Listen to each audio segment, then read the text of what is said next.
Of course, I'm writing all of this after the fact, so I'm skipping over what I consider mundane and focusing on what, in retrospect, was especially critical. So forgive me if I don't talk about my childhood, nice dinners, fights with my lover, my wife's sexual qualities, or lackluster sex. Our marriage had entered a long-term phase where we were both working to build up savings, and children were on the cards. The first hint of trouble was enough to start worrying. It was a Thursday afternoon, and I had spent the week rebuilding an incinerator drive at a wastewater treatment plant in North Jersey. I got home on time. My wife called me a little after 3 to ask when I planned to return. This was common. Often I can't leave the job site on time, or there are traffic problems. Unfortunately, the connection was terrible, so I called her back using speakerphone, which was her work number. She's already gone for the day. Meanwhile, she called me back and I answered. "Chris, are you okay?" "Ah, better communication now. I'm fine. Just left the work site and will be home in 2.5 hours. Is there anything I need to bring?" "No, just yourself, love. Go ahead and buy some corn and tomatoes at the greengrocer. See you when you get there and dinner is ready." I arrived exactly a few minutes after my estimated arrival time, entered the house, and hung my windbreaker in the hallway closet.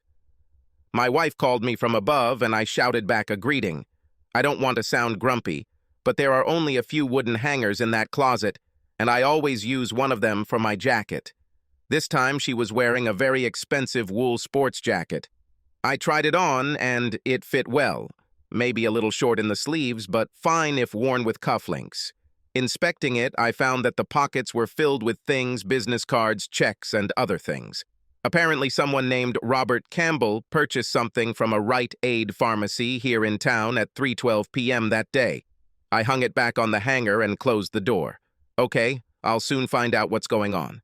The wife came down the stairs, dressed only in a house lease, barefoot, her uncontrollable breasts bouncing. She was still wet from the shower. We kissed hello. If you think she wants to be erotic, you are not married. Women's underwear isn't particularly comfortable, and my wife doesn't wear it at home unless she's expecting company or going out. So she didn't mean anything by dressing like that. I thought she looked erotic, but I think she's hot no matter what she wears. "Have you been home long?" "No, I'm 10 minutes ahead of you. I've had a hard day, and I'm glad to be home in my living room. Let's put away the corn. We'll eat it tomorrow." I know I said I'd cook, but I didn't go shopping, so I ordered Chinese food. It should be here in half an hour. You don't mind, right? If I wanted to find fault, I would ask whose living room she spent time in, but that annoys people when you listen to what they say rather than what they mean. I collapsed into a chair. "No, Chinese food is fine. So you worked in the office all day until it closed?" She waved her hand, answering, "Yeah, I told you.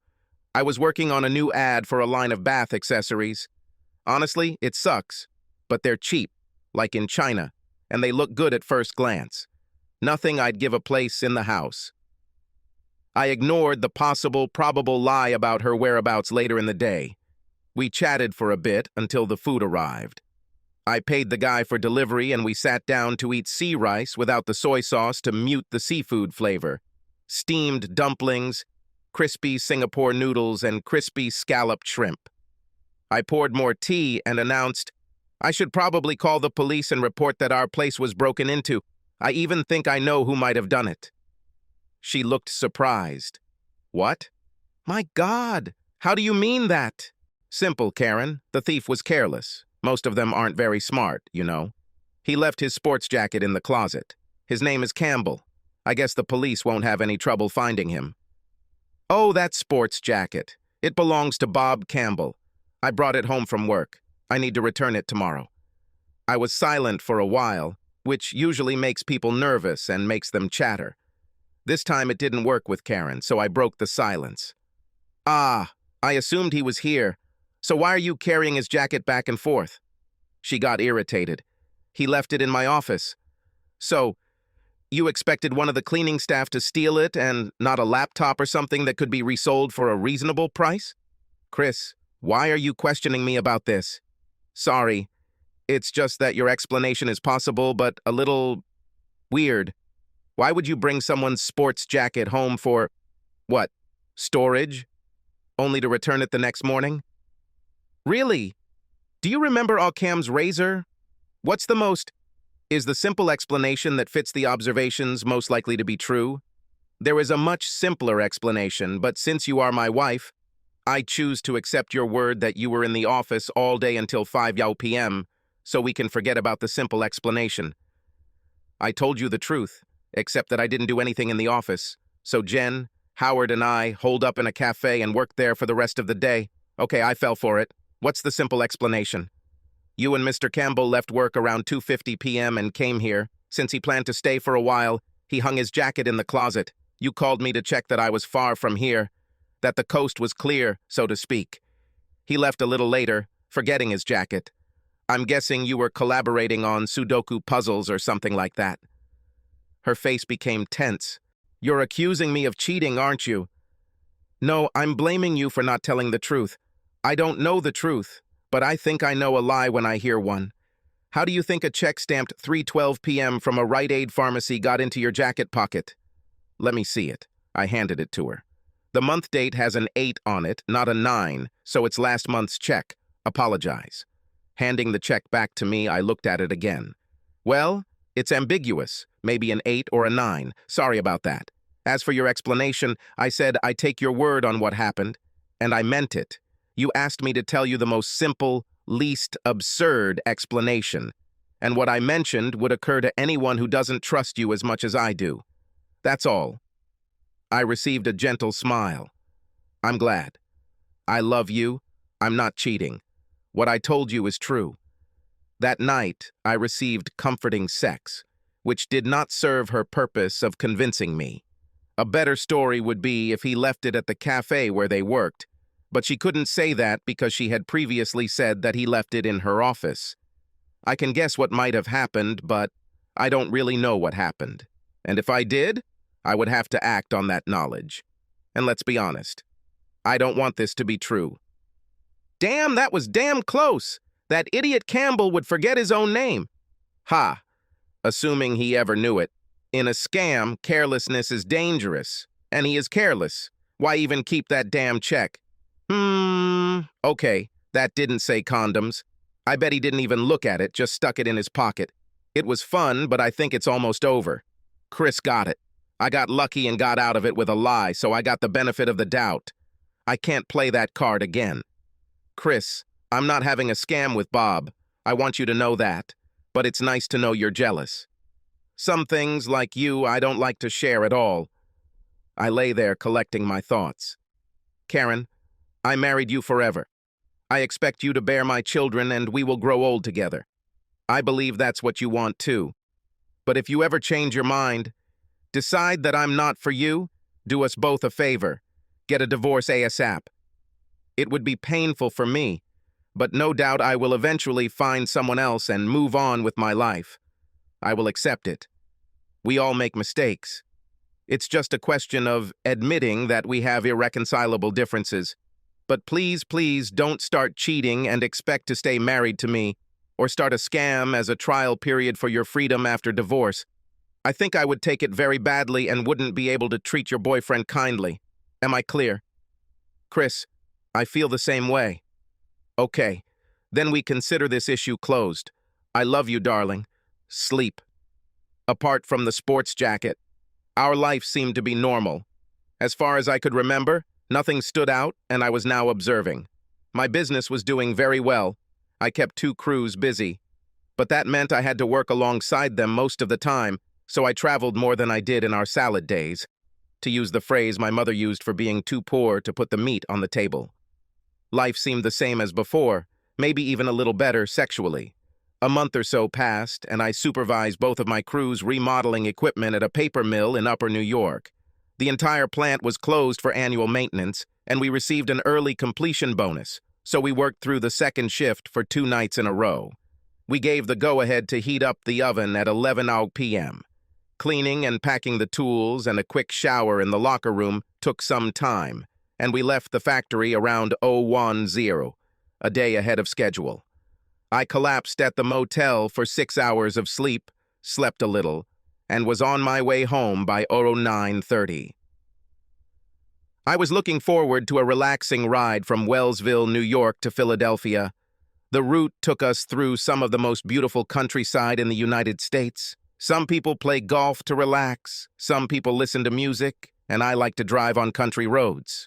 Upper New York experienced two booms. The first occurred after the Revolution, when the Indian farms were taken by the whites, and continued until the time of the construction of the Erie Canal, and lasted until the Civil War. There was an agricultural boom that coincided with the Greek Revival period in American life, and the towns founded during this period were given names like Homer, Marathon, Ithaca, Syracuse, all ancient Greek names, and farmhouses were updated with square columns on the corners, etc. D. The collapse came when railroads came through, which could ship Midwestern produce to the East Coast cheaper than it could be grown in central New York. The second boom came in the early 1900s, this time industrial. It began when Niagara Falls began producing unprecedented amounts of cheap electricity. Cities flourished in the Beaux Art and Art Nouveau styles, mainly in public buildings. This continued until the 1950s. Now the area is falling into disrepair, with Greek Revival buildings slowly crumbling and 1890s buildings proudly carved with the names the Corn Bank or Farmers Bank in terracotta standing empty. However, the land is beautiful. Most of the time I have to drive on the interstates, which is work. But taking rural roads, where you never know what's around the corner, calms me down. I followed the Susquehanna on State Highway 706, which follows Indian trails. Great. Below Towanda, I stopped to see the French Asylum, where supporters of the French monarchy built a small village in 1793 for Marie Antoinette and other royals to take refuge there if they were able to escape the French Revolution. Unfortunately, she did not escape the revolution. The guillotine caught up with her first, and time destroyed much of what the French loyalists had built. I stopped by, paid a nominal fee, and deposited a receipt from a very bored guy at the entrance. Unfortunately, there was practically nothing there. Nice walk along the Susquehanna River to look at a foundation or two of 1790s buildings and some beautiful Greek Revival-style buildings built 25 to 50 years later. But the day was a little cold, so was glad to get back in the car to finish path through the park until he found a path leading back to the road and continued on his way home. I arrived around 2:00 p.m. and had to drive past my apartment and around the corner to find a parking spot. There was no seating in front of the house, which was a bit unusual for a Thursday afternoon.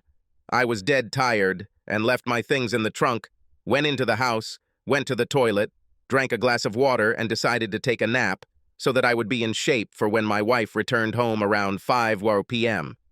I didn't even take off my shoes. I just lay down on my back on top of the bedspread, folding my hands like a dead man's. I started and woke you up to noise in the living room. Everything was quiet, but something woke me up. I slept for about an hour. Here, a whisper of voices. Who the hell is in the living room? It's too early for the wife. I quietly walked down the carpeted hallway past the front door and looked into the living room, expecting to see a drug addict. But instead, I saw some guy having sex with my wife. I'm usually not aggressive. I've never hit anyone since I was 15, but this made me angry. I grabbed the walnut stool my uncle had made, turned it over, and brought it down on his head as hard as I could. She screamed, he weakened, and his head slid to the inside of the sofa. I saw with horror that it seemed her nose was broken. He was lying on her, motionless. What the hell have I done? I was horrified by what I had done, calling me a coward. But I was scared. Hell, I better cover my tracks and pretend I'll be back at 5 p.m., closer to my usual time. Sitting in the car for a minute, thinking, now, let's not be hasty. I'm pretty sure no one saw me come or go. Fine. The police probably won't search too hard, and if they do, probably no one will remember seeing me. God, I need an alibi for about 2 hours. I drove back to Lansdale, about an hour outside of town, and sat down at Seattle's finest coffee shop. I told the girl behind the counter a joke, hoping she would remember me, and I remembered her name, Zoe. unusual enough to be legitimately memorable. I enjoyed a coffee and a 430-calorie muffin with a $4.86 receipt in my wallet, documenting that I was there at 3:45 p.m. and probably sometime after that. When the coffee cooled, I poured out the rest, went to the toilet, and headed home. On the husband, you know. Too much time on the road. 3 nights out of 5, I'm home alone. He takes me for granted. I have to tell him we're going to dinner. I have. To drag him to a concert. He never suggests doing anything together. Sometimes I wonder if he wants to be in the public eye with me. We've been married 3 years and it feels like 30. I married into the company, and Robert Campbell, a nice guy, traffic manager at work, is a nice company. We joked and flirted harmlessly for a few months, and then maybe not so harmlessly. Anyway, we started our affair about 2 months ago. The second time we did it at our house, he left his damn jacket at my house with a damn receipt for condoms. It was close. It was fun to have fun with him, but now the roses are blooming. I'm starting to notice more and more things he does that annoy me. For the past few weeks, Robert has been complaining about the cost of the motel. I didn't want to do it in an office, you know. Too many people at any time. I can't use his house. His wife is at home with the kids. Plus, it's far out of town, so, like a fool, we used my apartment. I was very careful, but it's dangerous. I knew that my husband would be away on a business trip this week, and as I said, I began to doubt my relationship with Robert. The husband was suspicious, and the thrill of sex with Robert had mostly gone away, meaning it was normal, but the ground wasn't moving or anything. I pushed Rob away last week, but agreed to this week as part of my plan to gradually get out of this affair. We left work early around noon. We each arrived in our own car and arrived together. I don't like doing this. It's too obvious, too dangerous. And we have a noisy neighbor, Mrs. Abdul, next door. I didn't understand what happened when, without warning, that bastard hit me in the face, and such pain filled my mind. You wouldn't believe it. I screamed in shock and in damn pain. I think my nose is broken. Jesus. Finally, I was able to wriggle out from under him. In a panic, I looked around to see if he had, been shot or something. But everything was quiet. What the hell happened? I realized that I couldn't stay here. I wrapped a towel around my neck and face to catch the blood, returned to the living room, and dressed as best I could. Robert began to rise. Through the veil of agony, I screamed at him. He looked as stupid as a damn cow not knowing what he had done, so I hit him in the groin twice, and he fell down again. "Clean up this mess, you sick bastard! I'm going to the hospital and I'll deal with you later." The husband wasn't supposed to return until tomorrow, late at night, at best. I should have called an ambulance. I really should have. What? I could barely see straight. I got into the car and drove out. What am I going to say at the hospital? Damn, forget the hospital. What am I going to tell my husband? Did I hit the door? Don't think. God, I think I'm going to die. I parked in the lot closest to the emergency room and hobbled towards the doors. Some black guy coming outside saw me, grabbed the wheelchair and ran towards me before I fell. I was having trouble explaining to the nurse at the counter that I had been beaten, which was what it was, by this crazy bastard. But no, lady, not this sweet man. He met me staggering towards the emergency room door. God, how was I supposed to know Bob was a psychopath? I just wanted some fun and company, you know? Damn, my face will be destroyed. They quickly checked for any fractures, while the nurses undressed me on the stretcher very professionally, right there, changing me into a gown while I heard them calling some doctor. A woman about 15 years older than me leaned towards me. "Everything will be okay, honey. You're lucky. Dr. Sullivan is on duty today. He's the best plastic surgeon in the state." Definitely my lucky day, and to think I had no idea until now, I purred. I didn't even think to call anyone to tell them where I was. These hospital people kept asking me questions. Damn, damn, damn. I answered questions and had no idea what I was saying. What did I really say? Damn, damn, damn. Everything became blurry. One and the other came up asking this and that. And then nothing. Nothing at all.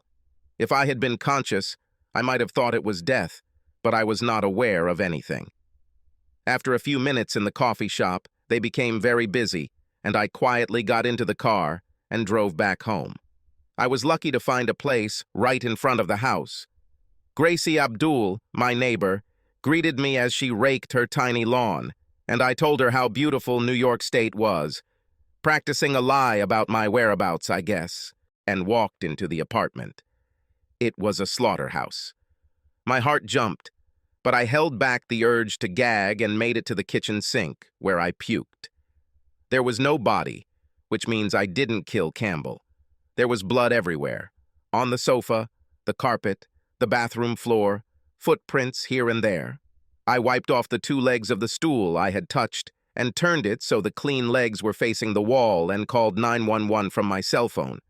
I told the police that I had just come home and found blood all over the apartment, and I didn't know where my wife was. They told me to wait outside, so I did.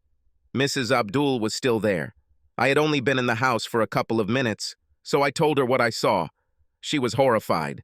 "Oh my God, I didn't hear anything. We need to watch out for each other, like in the old days. You and I will be on the evening news. We will be on Channel 6. Speak for me, Gracie. I don't mind if you say anything, but I'm not going to say a word. It will be known throughout the area in an hour or so, and probably throughout Philadelphia within 2 hours. It was nice to see how quickly the police arrived. Our taxes are in action, and more police arrived until there were 4 cars on the street. I told both of them what I knew until a rather large black detective with hands the size of meat trays asked me to come to the station and give a formal statement. He spoke with a clear South Philly accent. "Anything to help, officer. But at this point, I need to call my mother-in-law. She'll find out about this through rumors, and she'll kill me for not telling her first." "Okay, kid. Do what you have to do. Get in the car and talk to her along the way." It didn't look like a movie at all. Would you believe it? My mother-in-law was not at home. I just left a message that I called with important news, and I would call back a little later in the evening. We went into the office where they read me my rights. Yes, I refused a lawyer, and the questions began. There wasn't much I could tell them. I'd been away all week. Where was I this afternoon? Well, I had most of my receipts in my briefcase in the car, some in my wallet, among other things. I had a check for lunch from Mom and Dad's restaurant in New York State, a check for admission to the French asylum where I said I spent about an hour and a half walking along the river, and a check from a Seattle coffee shop at 4 p.m., where I sat and checked my email for 15 to 20 minutes, mentioned the barista Zoe, and then drove about an hour home and made a call to the police. If you've never heard of French Asylum, you're in good company. They've never heard of this place either. I had to spell it out for them even though it was on the check. They ended up taking my photo and fingerprints and then letting me go, saying my apartment was a crime scene so I couldn't enter. And by the way, the wife was beaten, not in mortal danger, and was in Jefferson Hospital. I was really glad that she was more or less okay, really. As I said, in civilized countries, the punishment for what she did is divorce, not death. I complained to them that they kept me there when my wife was in real trouble and needed me, and got a ride back home with some policewoman to pick up my car. The excitement is almost over. Only 1 police car. The other 3 were replaced by a white police van. The policewoman told me that I would probably be able to enter the house around 10 p.m. or 11 p.m. I told her I had a spare key so they could lock it when they were done and drop it in the mailbox. I headed to the hospital, answering numerous calls left on my mobile by her mother, sister, and some aunts. There was complete chaos among the wife's relatives, I must say. At this point, I called my mom to give her as many details as I could, but since she lives 500 miles away, she could remain calm and objective. Plus, I really didn't know anything about her condition, except that it wasn't fatal. When I arrived at the waiting room, I held my in-laws until I checked in at the front desk. An elderly volunteer told me that the wife was still undergoing surgery, and besides, no one knew anything. My in-laws sat around and watched TV with their usual blank minds, and I told them the grisly details of an apartment full of blood, with bloody footprints from the bare feet of a man and a woman. My mother-in-law's husband, Danny, walked into the waiting room in the middle of it all, heard the end of the story, and demanded to know, "Where have you been all this time, huh? I mean, you must have some kind of alibi, right?" I wondered for a moment whether the fool was hinting that I might have done it. But I remembered that one should never attribute to malice, that which can be explained by stupidity. I wouldn't call him stupid, but there's a reason he's never driven a manual car. I told him what I told the police briefly. This seemed satisfactory to him. My mother-in-law woke me up at 11:30 p.m. to tell me that my wife was out of intensive care and we could take turns staying in the recovery room with her. I went in first and sat down to think, without any coherent thoughts. She was out of her mind, more or less incoherent. After some time, the mother-in-law burst in, despite the nurse's rules. The pain came to me from the darkness, but then moved away at some distance, almost as if it belonged to someone else. My mind drifted with it, and as peace began to settle in my mind, the pain came closer.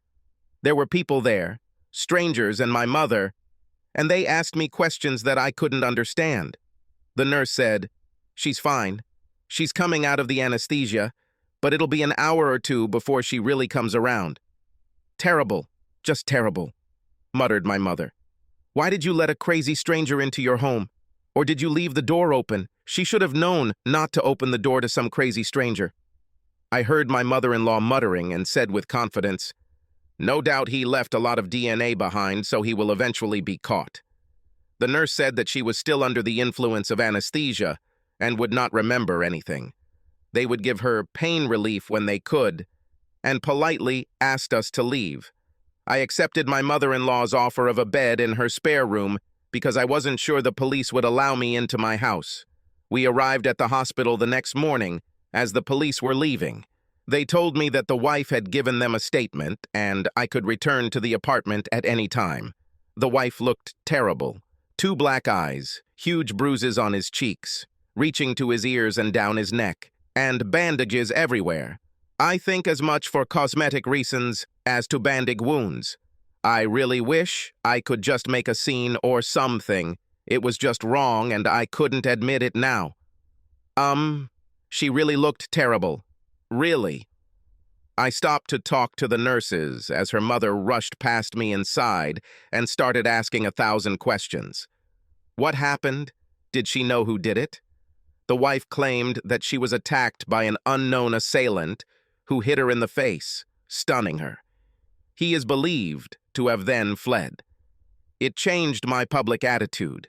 If she had admitted to having a lover, I might have given her the cold shoulder. But her statement made her the victim, and so I needed to appear supportive. As far as I knew, although it didn't look like rape, it probably was. I only saw them for a few seconds. I assumed it was Robert Campbell, but I had never met him, so I didn't really know who it was. I called sister wife's husband, Danny, to see if he could help me clean up the apartment after dinner. We agreed to meet at 16:00. I wanted my relatives to see the apartment. I called the wife's employer and spoke with her boss's secretary, Catherine, who I didn't know very well, but definitely better than anyone else at work. We chatted a bit at a couple of office parties. I told her that the wife was beaten and hit hard in the face and was undergoing reconstructive surgery.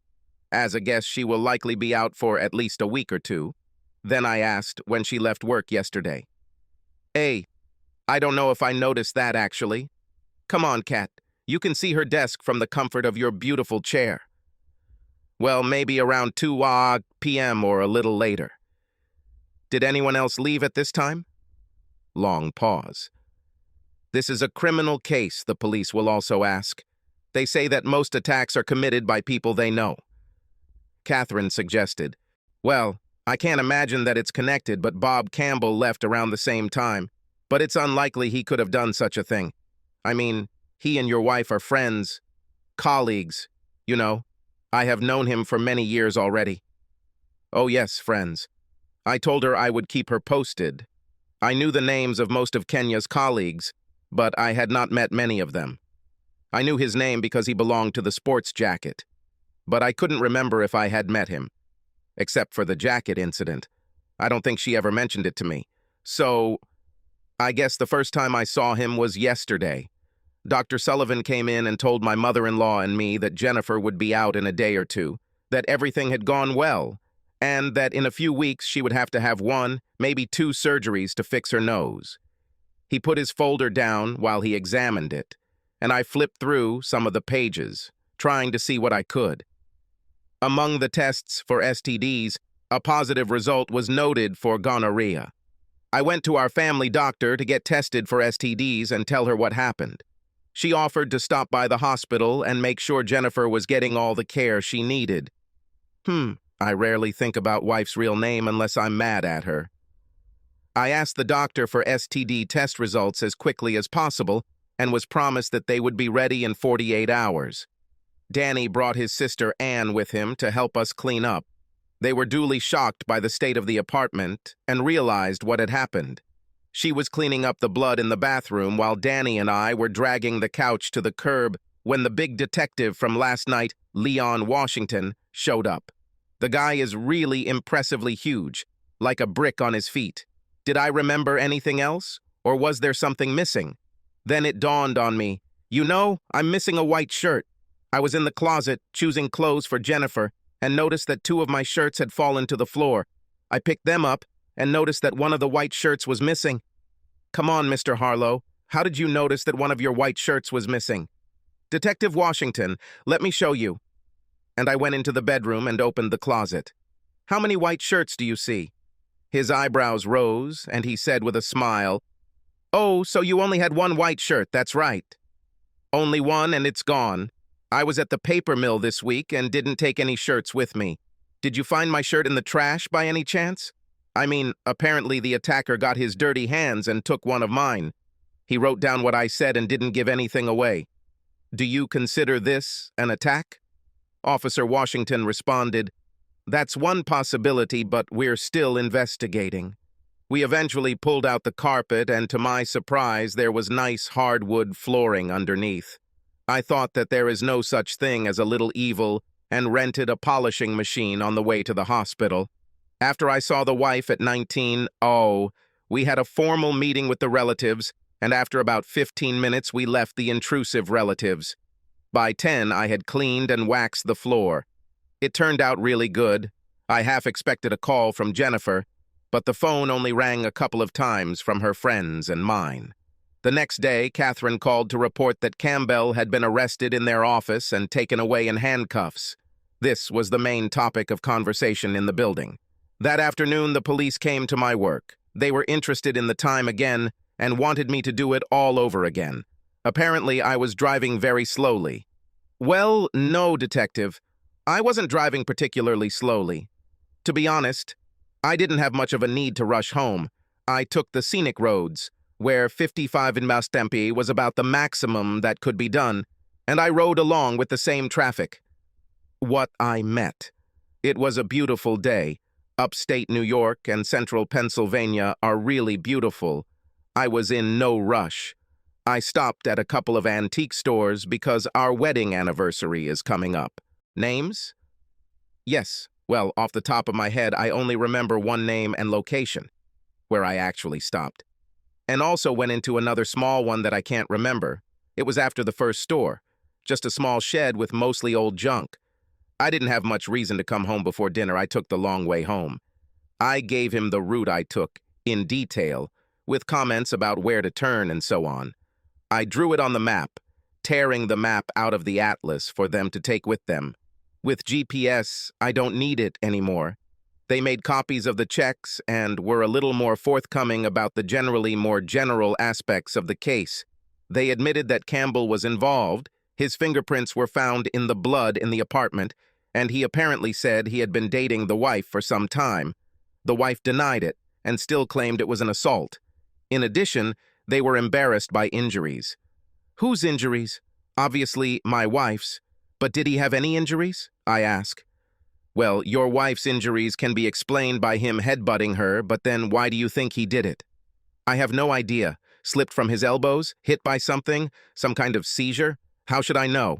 I don't think I've ever met him. You didn't say he had any injuries? Well, there's a pretty nasty bruise on the back of his head, but not too serious. Well, then she probably hit him. She does have a short temper. Mr. Harlow, what would you do if you came across such a scene? Detective Washington, I really don't know. I mean, we've all heard about people killing their spouse and lover, or filming them having sex and sending the photos to everyone they know. You know, public shaming, punishment, and all that. Let me think about it for a minute. Something I wouldn't do. Well, For starters, I've never hit a woman and I can't imagine ever doing it. A scoundrel is a different matter. When we were cleaning this room to remove the carpet, there was an empty 1.5-liter bottle of wine right next to the sofa. If I caught them having sex on the couch, I think I would grab her and hit him on the side of his head as hard as I could to crush his ear. If it hadn't thrown him off his wife, I would have grabbed him by the hair and pulled him off. I've never been in a real fight, but if I was, I wouldn't want it to be fair. When he fell to the ground, I would have punched him in the ribs several times. My voice has risen. I would grab him by the ankles and drag him bare-bottom down the front steps. I might feel some urge to throw his clothes down the steps behind him, but I'm sure I'm not kind enough to give him a clean shirt from my own closet. Officer Leon had no more questions. I left work early and looked at a couple of apartments on Craigslist, agreeing to rent one on a monthly basis. What a damn hell I created for myself. They won't let me out of here until tomorrow at best, and I'll need another operation. If I confess to the affair, my marriage is over. If I sue for assault, Robert will pull out the receipts from the motel, and he probably kept some of the letters. On top of that, the doctor says, I have gonorrhea. Damn, damn, damn. The good news is that the antibiotics I take to prevent infection in my nose will also clear up the gonorrhea. The bad news is that it won't do anything for Chris if he is infected. The other good news is that I can choose my new nose from a catalog. Wonderful, simply wonderful. It couldn't be better. I just can't think of a believable story to tell Chris. Damn, damn, damn. I don't really know what happened, that is, other than the sex. I'll have to call Robert and tell him. I'll have to tell the truth. And the police, too. I spent the morning gathering what I needed to live in the apartment and taking out the things that belonged to me. I took the bed because it was my mother's, but left the mattress, assuming it had been desecrated by others. That afternoon, I made it to the hospital because the living mummy, who was currently still my wife, was about to be discharged. Well, love, have you decided to become a Muslim? We can find something that will cover the rest, too. No sense of humor. She was silent on the way home. We still haven't talked about it.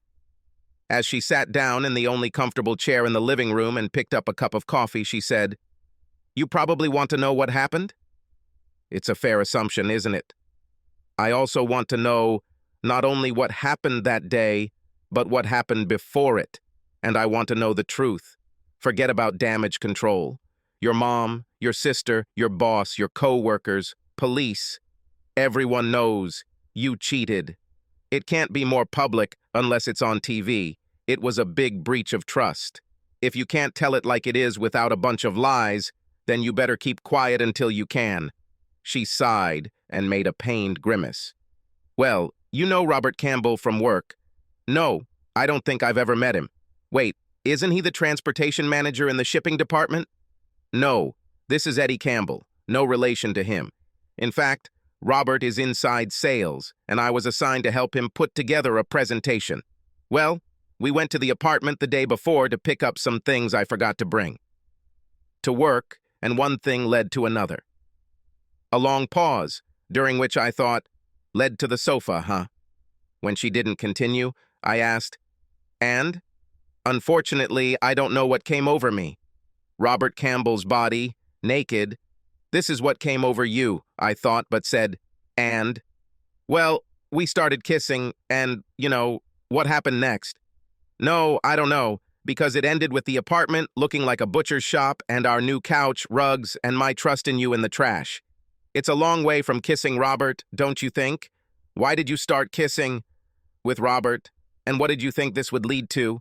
Well, Robert is a good guy, and you were away a lot, and I guess I really needed someone. So in a weak moment, I was receptive. Were there others before Robert? Men or women? No, of course not. Not since I met you. And there never was a woman. I'm not like that. Well, Jennifer, I'm not sure what you're really like anymore. Honestly? Is that all? Honestly, before God. Ha! You were together the day you forgot your jacket, right? And this definitely wasn't the first time. She was dumbfounded. Apparently didn't think about it. That's enough, Chris. There's no need to be rude. Think about your version of events because it is literally unbelievable. It takes several weeks for gonorrhea to be detected in the blood. I'll come by after work tomorrow to see if you need anything. We can talk again when you're inclined to stop lying to me. I'll leave my cell phone on in case anything happens, but please only use it for emergencies." I headed to the door and opened it. "Wait, where are you going?" "Home. I rented an apartment in a not-so-great area of Chestnut Hill. I'll be living there. I called the property's managers to let them know that I won't be renewing the lease, but that you might want to and will have to notify them." "But I can't—" I didn't hear the rest of her sentence because I closed the door and walked down the steps. She was in for an uncomfortable night or two, sleeping on a bare mattress because I had taken our bed and dresser and most of the lamps as they were family antiques. It took a long time to find out from her what happened and why. After retelling the story several times, the first time may have been the day he forgot his jacket. They had sex twice more, including the time she was injured. Getting hurt and being trapped scared her a lot, so she stopped it.